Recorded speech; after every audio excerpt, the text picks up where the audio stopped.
place is imbued with human existence and memory. The people here in Lincoln realize and understand that they have something pretty special here. I hope that it will be a thing of pride for the local community. This is an important piece of a community's industrial heritage, relics that has been disappearing within this landscape. We have an opportunity to use this for a variety of reasons, for education, for performance, and we also are preserving a landmark piece in their community. Come from Ireland to do the education program for the Sculptors Symposium. These kids are getting things in a very broad way. How would you get the beams to hold it without all your sticks falling? 3,000 squares.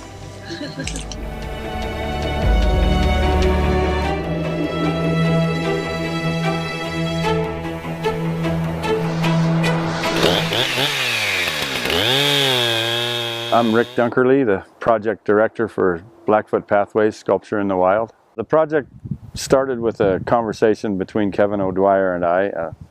Kevin and I met at Pratt Fine Arts Center in Seattle, where I was teaching a Damascus steel workshop and he was artist in residence. And we've since become friends. He's visited Lincoln several times, and in one of those visits he mentioned a sculpture park that he had formed in Ireland, which led to the conversation about a sculpture park here, and we were able to get internationally recognized environmental artists here for the project. And I felt like bringing artists in who had not worked in the States before but had reputations worldwide would make this much more unique. So we're in our final day and we're just finishing off. All the artists are on site and they're just finishing off their pieces. It's been a pretty intense 3 weeks here. So we're in the base section of the TP burner, and this is where all the bark and all the materials, the refuse, was actually burned during the process. So it is a wonderful space. It's roughly 45 foot in diameter, and I see it as a space in which the community can come into and use for education, for performance, for acoustic music, and also temporary installations. So the house is finally up and I'm absolutely delighted with it. Here in the woods it's doing things I hadn't imagined it would, with the reflections of the surrounding trees rippling through it. I think what's very different about what's happening in Lincoln is that it's a community-based project.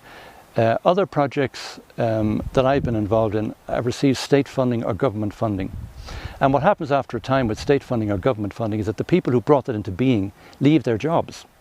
And then the same care isn't taken of the process. But this is something that's actually rising up, bottom up from the people themselves. It's something they're bringing into being. And we are we're collaborators in that process. You know, I think that there's no star turns in this. We're all doing this together, the volunteers.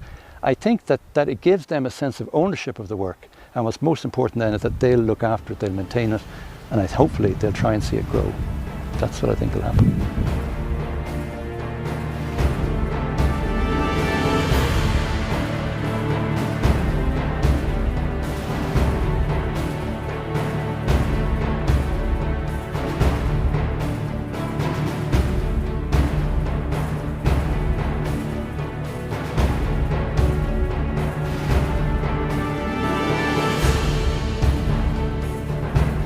We've had the Lincoln community out here, up to 14 people working at a time. It's been terrific.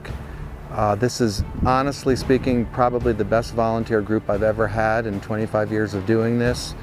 And everything that you're looking at has been done gratis. People are just putting their time in. This is the start, not the end of an ongoing process here.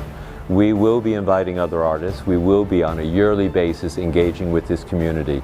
I think the education program has been a huge success as well.